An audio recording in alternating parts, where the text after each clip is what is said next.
Today we're going to be doing a bit of an overhaul on the 70. It's due for one. It's due for a service. Bearings. While we're at it, look at the swivel hubs, redo diff oils, bit of everything. It's something that sort of gets overlooked by probably most four-wheel drivers, and it's a very easy thing to do. You're best just to keep on top of your maintenance on your four-wheel drive. That way it'll treat you better when you're out on the tracks. You can see we've got all our bits and pieces. We've got full filter kit. I got front brakes because I think we're pretty close for them. Molly grease in case I need it for my front CVs and hubs. Wheel bearing. I got a wheel bearing kit just in case. Clutch fluid, which I have. Diff oils, oil. Got a bit of everything. So it's going to be just a bit of a maintenance video on this. This is just me at home doing what I can, saving $1 here and there. First step, pop your bonnet.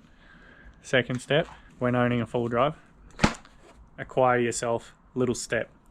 You must have little step. First thing we're doing, we're just going to go around and check our fluids. Clutch, brake, I got power steering, coolant. I'm not going to bother checking oil. I'll go take the air filter out, replace the air filter. But like, as simple as things like these. So I've just popped that. We're sitting on the max line. It's not hard to look at and check, which is good then. Over here, which this would be my brake fluid, I'm about halfway between the max and the minimum. So we're gonna go fill that one up. And it actually, most of the time will tell you on top what fluid it recommends. By the looks of it, this one I can use .3 or .4. Use the same brand fluid and the same fluid all the time. Personally, I dare say that someone will tell me or say something that it doesn't matter here and there for certain things. I just personally like to use the same one. At least you know what's going in and what was in there. I just use mostly Penrite, 5,000 kilometer services anyway, so it's a nice easy fix. You're not going to go burning through too much oil over 5,000 Ks. Keep on top of your car. Airbox obviously, basic, straightforward. Couple clips or bolts, depending on your style of car. Pop her open. Don't know if you can see that, dusty. I'm gonna get me blower and blow out in the airbox anyway, just to get rid of the dirt. I'm gonna go drain the oil now. One thing I like to do, take the fill cap off, sit it there. I think it just helps gravity feed it down and out. I'm gonna take the sump plug off, drain that. Oil filter on the 70s are down below. So sump plug drain. That is the sump plug drain there. That is the oil filter on the 70 series. So you twist that out, the little paper filter that goes back in. Thank you. 70 series sump plug is a 14mm.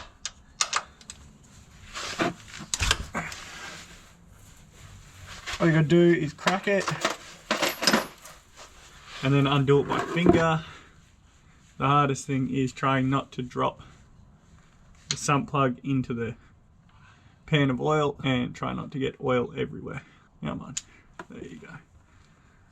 We'll let that drain, then we'll get the oil filter out. Fuel filter's a nice easy one. There's 3 little Allen key bolts on top of your fuel filter here. And then once you undo them, I've already gone ahead and undone them. I was doing it while the oil's draining. That way we're not waiting around too long. This whole system will pop up.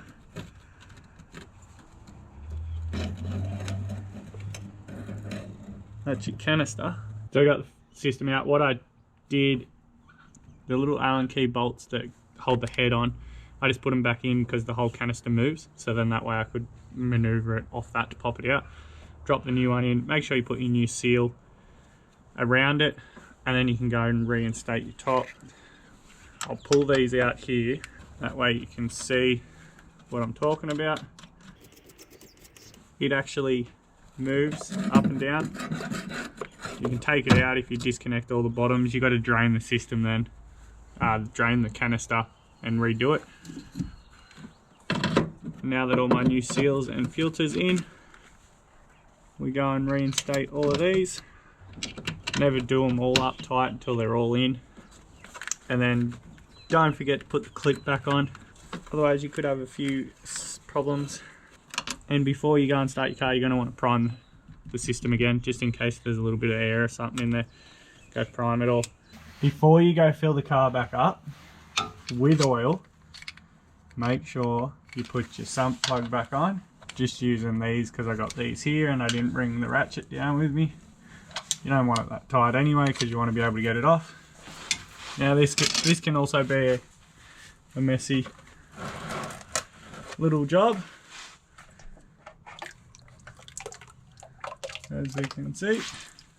We'll go take this up to the bench and we'll go chuck our new filter in it, bring it back down, then shove it back in. We have our new filter in, plus our new O-ring. Reinstall this one. Now always go hand tight. Give everything a good wipe again. Then I just use vices. There is a special tool, but you don't want it that tight anyway that you can't get it back off. So I've always known all your filters hand tight, so then when you go to redo them, they're not super tight. Check your drain plug while you're there just to confirm you have put it in and that it is tight. We're good to go and fill it up with oil now.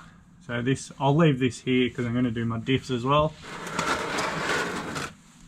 Just got to get my trusty step again because I'm not tall enough. Now we can fill it up. I'm pretty sure it takes like 9.6 litres, 9.7 litres. It'll be in your manual if you would like to go through it and have a look, which is what I do on my services. I go through the Toyota manual, just check off the items of what I've done and what needs to be done on this milestone. So we're at 80,000, 82,000. It said to check diff oils, wheel bearings, change oils, check all filters, just check over everything. There is a good little checklist in there, so it's handy to have. But I'll be standing here for a while. Once you fill it as well and get it to your right point, just run it for a couple minutes. Let the oil get through the motor and whatnot, back around, back down. And then check your dipstick to make sure it's full, just in case you need to do any top-ups. And don't go overfilling it, under, and then fill more and more and more until you're right. Try not to spill any oil through your engine bay. We let the car run for a couple minutes. I just get all my filters from Repco. When you buy them from Repco, they send you like gloves and filter cap when you buy the filter service kit, which is pretty handy, I reckon anyway. Just gonna go check our oil levels now. Clean that one off. Nice clean rag. Put it back in. Bring it back out. We're about 3/4. Deal with a little splash more, but that's a good level. So on the dipstick, you see the 2 lines, and then you can see the wet mark. It's actually pretty good. I'm going to leave that, but that's a nice level. Your low's obviously the lowest line, the little divot, and then the top ones you fill your full line, so you don't want to fill over that. But yeah, that's a pretty good level. Every time I do like coolant fill ups or checks or something, just any old filter, any old oils, I keep the bottles. That way I can put all my old oils into that. It's just handier doing it that way. With Penrite, they send a new service sticker, so I like to actually use it so I remember, and also put the oil, the product oil that I put on there, so I know to continue using the same one. Now your dates, you're meant to do them 6 months apart. It does have date on here. Every 6 months you're meant to change your oil. And I have my Toyota handbook, the 80,000 one.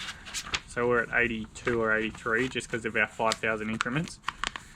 And I'm just going to go off and fill out and tick.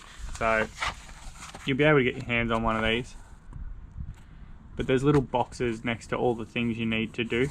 So once you go through the list, just tick what you've done and what has been done, so you know to refer back to it for anything you need. We're going to drain our front diff now. Whenever you do diffs, always make sure you take your fill one out first. 1, to help gravity feed, and 2, if you can't get your fill one off and you drain your diff, you won't be able to fill it back up. If you ever want to check your diff levels as well, this is how you check. So take your fill one out, And take my glove off for this one. Stick your pinky in, and you should get diff oil just on your pinky. I have oil in there, but I'm going to go and drain it. The oil looked pretty clean. I'm going to go and replace it anyway. So the top one is a 24mm. Now, if you're like me and use your car, your bottom plug is going to be full of dirt. So you won't get a socket on it until you clean it. And the bottom one is also a 24. FYI, diff oil doesn't smell that great normally. And don't drop the diff plug in the diff oil. So nice and slow, holding onto it properly, pushing up. So you know when it comes loose, you can pull it down and get out of the way nice and quickly. This is a great time to go and check.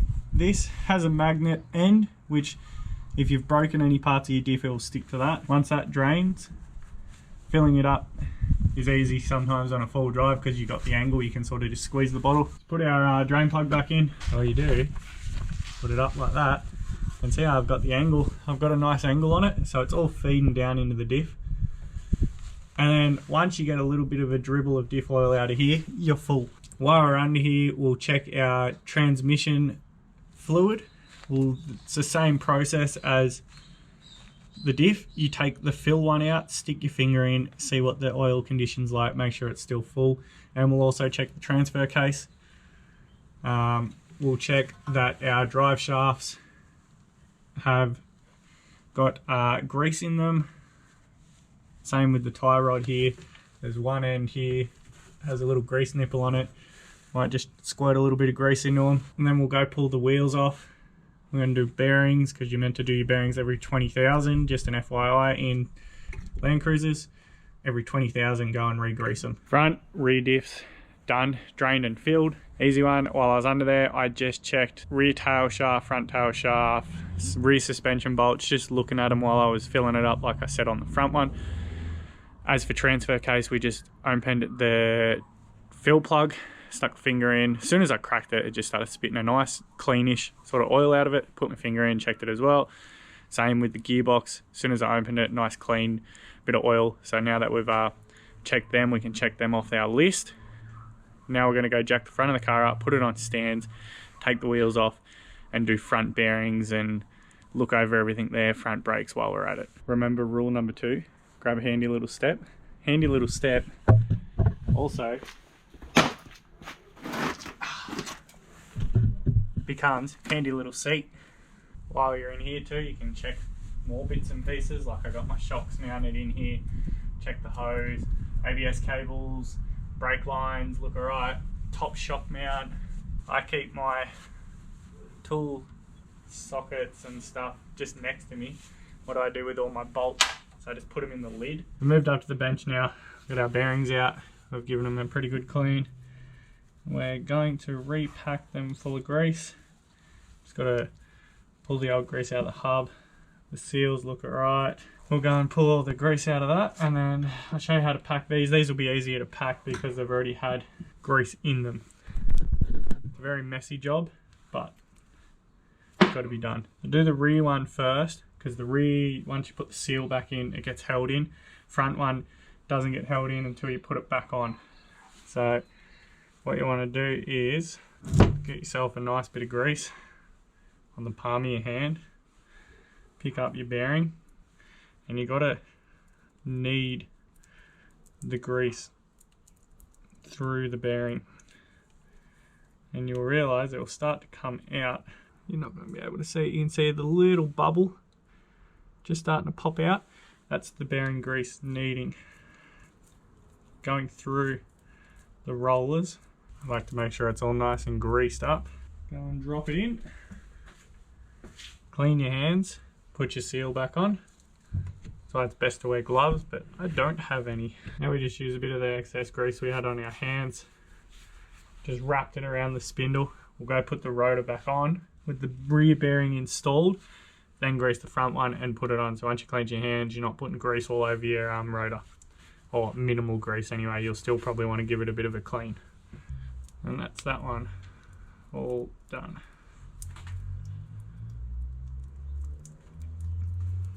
We'll go drop this back in now. So we're just making sure that that bearing was pushed in nicely.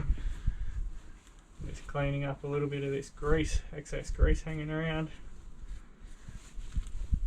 You want to go put your nuts back on. There is a special preload for this, but I believe seat it real tightly till it can't spin, then back it off and then just do it hand tight. It's a 54mm hub socket. So I've just gone and rammed the first nut on super tight. As you can see, I can still move it by hand. So we're going to go and tighten her up a little bit more. That's using a breaker bar, so that's pretty tight. I can still move it. So now what we're going to do is just back it off.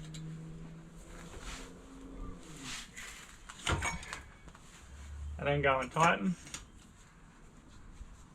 So it's pretty much hand tight. If we go and check how that spins, it's pretty good. We've gone with a twin locking nut with the locking star, like what the 80 series cruisers have, just because I've changed hub style. I don't have the auto hubs anymore, I blew them. So we've just gone with a different manual locking hub. So there is a divot here where you're going to want to put that on.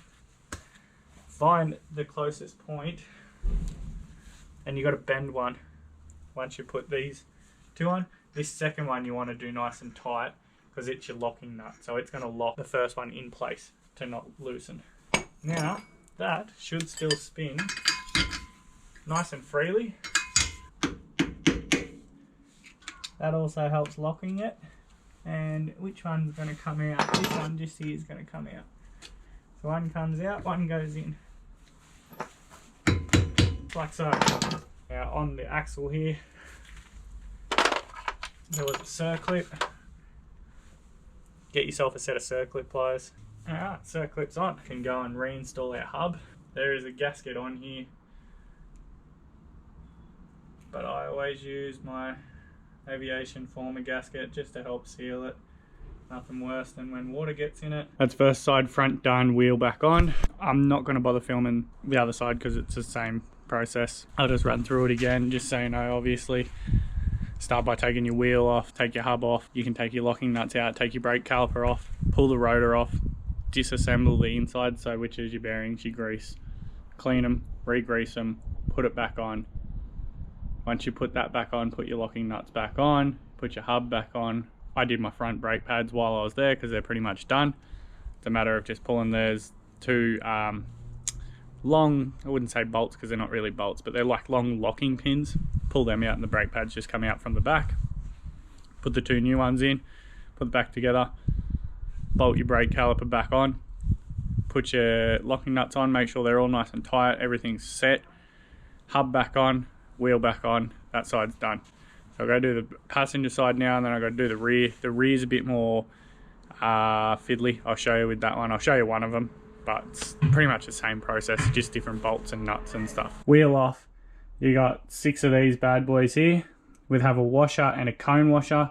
Got to be gentle not to damage them. Take the brake pad off, and that's it. The only thing is here, your whole axle is going to come out, so you'll be able to inspect your entire rear axle while you've got it out. Now this is the rear locking plate. So you've got 2 Phillips head screws here. If you look on the end of your axle, it's probably very hard to see on this, but there's little divots. There is, yeah, one divot there and one divot here. And this here is your inner axle seal. So if you ever have a leak, that's the one you got to replace. That stops your diff oil from mixing with your bearing grease. The little divots here, there's the 4 of them.